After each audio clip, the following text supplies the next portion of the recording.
আমরা যখন মায়ের গর্ভে ছিলাম এবং আমাদের বয়স ছিল 4 মাস 10 দিন, তখন আল্লাহর পক্ষ থেকে একজন ফেরেশতা এসেছিলেন। এসে মায়ের গর্ভে রূহটাকে ফুঁকে দিয়েছেন এবং 4টা বিষয় লিখে দিয়েছেন। 1 নাম্বার, এই গর্ভের সন্তানের হায়াত কতটুকু হবে। 2 নাম্বার, তার রিজিক কি কি হবে। 3 নাম্বার, সে সৌভাগ্যবান হবে না দুর্ভাগ্যবান হবে। 4 নাম্বার, সে দুনিয়াতে কি কি আমল করবে। এই 4টা বিষয় লিখে দেওয়া হয়েছে। এর মধ্যে সবচেয়ে ইম্পর্টেন্ট বিষয় হচ্ছে হায়াত, সময়। সে কতদিন বাঁচবে। হায়াতের মধ্যে বরকত হয়, কিন্তু আল্লাহ পাকের নির্ধারিত হায়াত কিন্তু বাড়েও না কমেও না। আল্লাহ পাক যে সময় নির্ধারণ করেছেন, এই সময়টুকুই আমাদের দুনিয়ার হায়াত।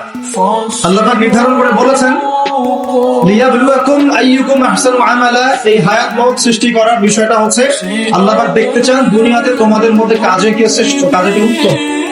আহসান কে, কাজে সেরা কে। আল্লাহ পাক দেখতে চান না আমলের মধ্যে এভারেজ কে, গতানুগতিক কে। আল্লাহ পাক দেখতে চান আমলের শ্রেষ্ঠ কে। কাবীর মানে বড়, আকবার মানে সবচেয়ে বড়, সগীর মানে ছোট, আসগর মানে আরো অনেক ছোট, হাসান মানে হচ্ছে ভালো, উত্তম, আহসান মানে সবচেয়ে ভালো, বেস্ট ওয়ান। আল্লাহ পাক দেখতে চান লিয়াবলুয়াকুম আইয়ুকুম আহসানু আমালা। তোমাদের মধ্যে দুনিয়াতে আমলে আহসান কে। আল্লাহ পাক এভারেজ মুসলিম দেখতে চান না, এক্সেপশনাল মুসলিম দেখতে চান। আমি কি বোঝাতে পারছি? এই জন্য আল্লাহ পাক হায়াত ও মওত সৃষ্টি করেছেন এবং দুনিয়ার জীবনটা আমাদেরকে উপহার দিয়েছেন। আরেকটা উদ্দেশ্য হচ্ছে আল্লাহ পাক দেখতে চান এই কারাগারের জীবনে আমলের শ্রেষ্ঠকে এবং কে আল্লাহ পাকের বিধানগুলো মেনে চলে, এবং কারা কারা আল্লাহ পাকের জমিনের মধ্যে তার খেলাফতের দায়িত্ব পালন করে। আমরা কিন্তু আল্লাহর খলিফা। আমরা কি আল্লাহর খলিফা। আমাদের পিতাকে আল্লাহ পাক সৃষ্টি করেছিলেন পৃথিবীতে আল্লাহর খলিফা হিসেবে।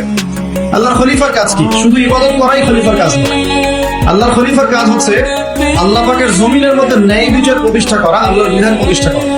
এটা আল্লাহর খলিফার কাজ। যদি পৃথিবীতে আমরা আল্লাহ পাকের বিধান প্রতিষ্ঠা না করে শয়তানের বিধান প্রতিষ্ঠা করি, তাহলে আমরা আল্লাহর খলিফা থাকবো না, শয়তানের খলিফা হয়ে যাবো। আমি কি বুঝতে পারছি? আল্লাহ পাক দুনিয়ার এই কারাগারের জীবনটাতে আমাদেরকে নির্ধারিত সময় দিয়েছেন, বলে আসরির সময়ের কসম। আরেকটা অর্থ এখান থেকে নেওয়া যায়, সেটা হলো আল্লাহ পাক সময়ের কসম করে আমাদেরকে মূলত অতীতকালের দিকে তাকাতে বলছে। কোন দিকে? অতীতের দিকে। কোরআন খুললে আপনি দেখবেন, আমার সামনে যে কিতাব আছে আল্লাহ পাকের কিতাব আল কোরআনুল কারীম, এই কোরআনুল কারীমকে আপনি 3টা ভাগে ভাগ করতে পারবেন।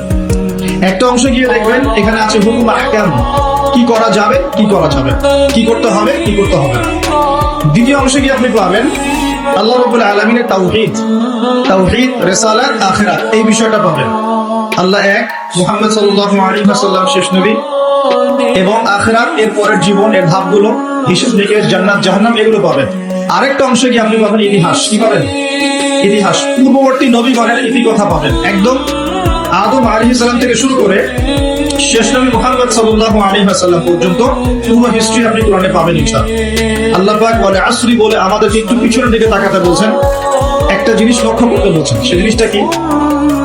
সেই জিনিসটা হচ্ছে আল্লাহ পাক লক্ষ্য করতে বলছেন যে আদম আলাইহিস সালাম থেকে শুরু করে শেষ নবী পর্যন্ত, বলেন মুহাম্মদ রাসূলুল্লাহ সাল্লাল্লাহু আলাইহি ওয়াসাল্লাম পর্যন্ত আল্লাহ পাকের একটা কমন সুন্নত দেখা যাচ্ছে। কমন সুন্নত, সাধারণ সুন্নত। কি সুন্নত? প্রত্যেক যুগে যুগেই যারা আল্লাহ পাকের বিধান মেনেছে, তার নবীর আনুগত্য করেছে, আল্লাহ পাক সেই মুমিন মুসলিম বান্দাদেরকে দুনিয়াতেও নাজাত দিয়েছেন, পরকালেও জান্নাত দিয়েছেন। ঠিক আছে কথা?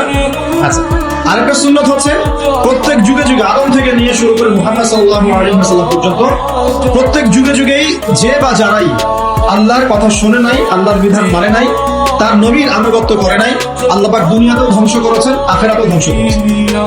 এই সুন্নতটা ইতিহাসে একদম কমন। আমি এক্সাম্পল দিয়ে বোঝাচ্ছি। নূহ আলাইহিস সালামের যুগে চলে যান, একটু খেয়াল করে দেখেন, 950 বছর দাওয়াত দেওয়ার পরে মাত্র 40টা বা 80টা পরিবার ইসলাম কবুল করেছে। আল্লাহ পাক এই সারা দুনিয়ায় সেই 80টা পরিবারকেই বাঁচিয়ে রাখলেন, নিষ্কৃতি দিলেন, উদ্ধার করলেন, বাকি সবাইকে ডুবিয়ে মেরে দিলেন। আল্লাহর সুন্নাত। আল্লাহ পাকের কিছুই পরোয়া নাই। পরোয়া আছে? আচ্ছা, তার একটু আগে যান, আদম আলাইহিস সালামের 2 ছেলে হাবিল এবং কাবিল, মনে আছে? কাবিলের কুরবানি কবুল হয় না, হাবিল একটা কবুল হয়। এখানে হিংসা, এখানে কি হিংসা, পরশ্রীকাতরতা। তারটা কেন কবুল হয়, আমারটা কেন হয় না? এই হিংসার বশবর্তী হয়ে এক পর্যায়ে কাবিল হাবিলকে হত্যাই করে ফেলল, এবং সেই হত্যাকাণ্ডের সাক্ষী ছিল একটা পাখি, তার নাম কি?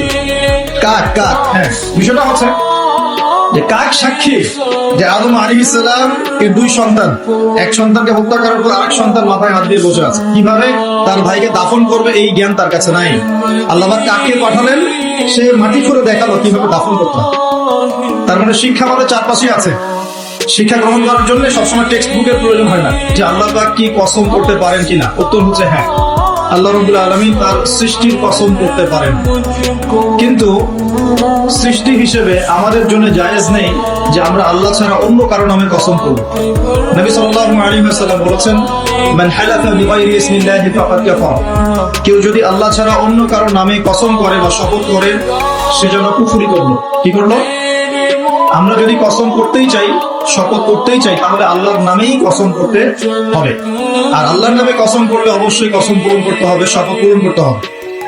যদি পূরণ না করি কাফারা দিতে হবে, কমপক্ষে 3টা রোজা রাখতে হবে।